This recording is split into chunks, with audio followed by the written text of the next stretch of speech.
Faire face aux urgences et épidémies en temps réel en République démocratique du Congo, c'est le leitmotiv de l'Institut national de santé publique à travers son centre d'urgence de santé publique COUSPA. Quoi de plus normal de se munir des mécanismes idoines pour une réponse efficace aux urgences récurrentes en RDC. Chacun parmi nous pourra donner son expérience, nous aider à identifier quels sont les mécanismes idoines que nous pourrions mettre en place pour que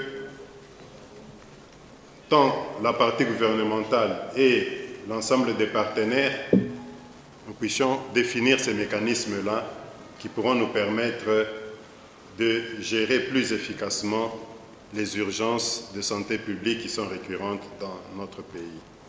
Donc sur ce, je nous invite tous à des réflexions très approfondies et qu'au sortir de cet atelier, nous puissions vraiment avoir des recommandations claires que nous allons d'ailleurs aussi faire part à son Excellence, Monsieur le ministre de la Santé publique, qui attend beaucoup de cet atelier pour que nous puissions finalement mieux nous préparer et mieux répondre aux urgences de santé publique.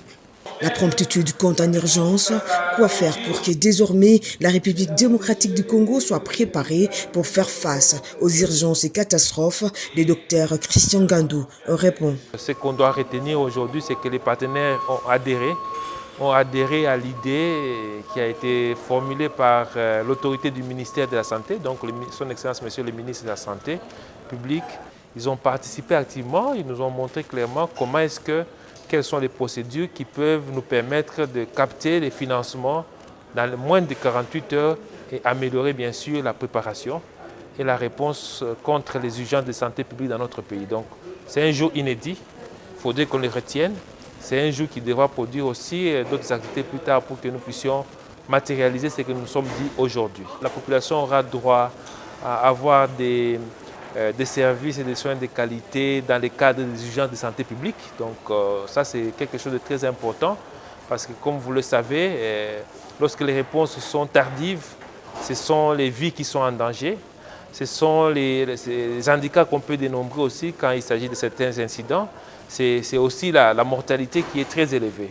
Et donc ici, c'est vraiment le cas de le dire, c'est une activité qui a un impact très positif sur la santé des populations et même sur les infrastructures. Signalons qu'à travers cette réflexion sur le mécanisme de décaissement de fonds en urgence, une évaluation a été faite sur l'engagement, l'endossement et l'utilisation de fonds, ainsi que la sensibilisation avec les parties prenantes sur la mise en place d'un mécanisme de fonds d'urgence.